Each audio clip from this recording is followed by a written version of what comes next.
तो प्रत्यक्ष अभंगकर्त्यांच्या समोर गुरुवर्यांच्या समोर बोलणं, त्यांच्या अभंगावर बोलणं म्हणजे एक धडपण, हिम्मत होत नाही शब्द उच्चारण्याची.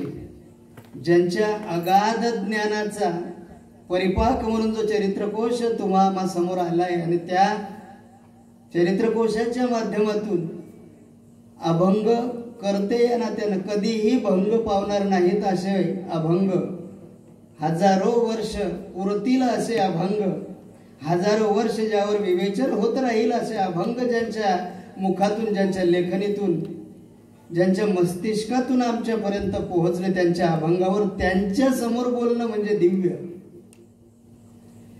पण त्यांचा वरदहस्त हा सदैव डोईवर असल्या कारणास्तव बोलण्याची हिम्मत आम्ही करतो.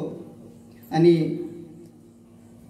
खरं तर तुम्हा साऱ्यांच्या आणि या गुणीजन मंडळीच्या मुळं हा कार्यक्रम अतिशय उत्तमोत्तम होण्याचा प्रयत्न होतो.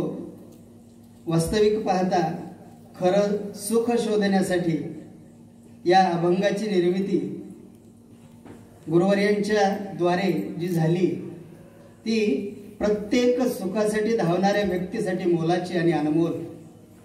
सुख शोधण्यासाठी धावणाऱ्या प्रत्येक व्यक्तीला असं वाटेल की जे पिंडी ते ब्रह्मांडी, जे ब्रह्मांडात आहे ते सारं पिंडात आहे, ते सारं या नर शरीरात आहे. आणि हे मिळालेले नर शरीर हे कशासाठी, हे बिरबलनाथांच्या माध्यमातून तुम्हा साऱ्यांपर्यंत पोहोचलं. इतरत्र कीर्तन करताना जे स्वातंत्र्य असतं, जे स्वायत्तता असते, जे मोकळेपणाने बोलण्याची हिम्मत असते, ती हिम्मत इथे कुंठित होते. कारण गुरुवर्यांच्या समोर काय बोलावं, कसं बोलावं की, आणि हे बोलताना जर काही चुकलं तर स्वतः अभंग करते गुरुवर्य समोर आहे.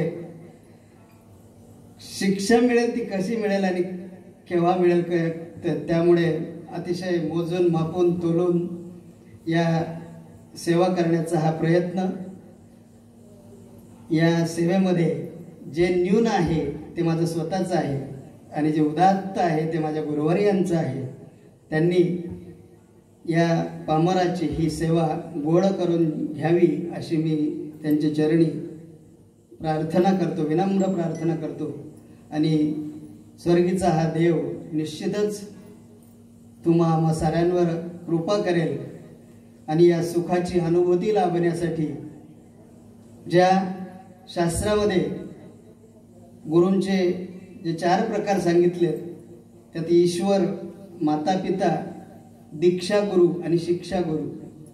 ईश्वर म्हणजे प्रत्यक्ष भगवंत गजानन महाराज, हे जोवर पाठीशी आहेत तोवर सुखासाठी तळमळ करण्याची काही एक आवश्यकता नाही. सुख हे ईश्वराच्या कृपेनं, मातपित्यांच्या आशीर्वादानं, ज्यांनी दीक्षा दिली त्या गुरुवर्यांच्या महत् कृपेनं, आणि शिक्षा गुरु ज्यांनी शिक्षणाच्या माध्यमातून हा म कितवा येतो आणि र कितवा येतो हे शिकवलं आणि र अधिक आ अधिक म इथपर्यंत जाणण्याची कृपा केली, अशा गुरुवर्यांना नतमस्तक होतो. आणि ज्या संतांच्या कृपेनं भगवंतापर्यंत जाण्याचा प्रत्येक जीव आग्रह करतो त्या संतांचं नाम एकदा घेऊया. ज्ञानेश्वर माऊली, ज्ञानराज माऊली, ज्ञानेश्वर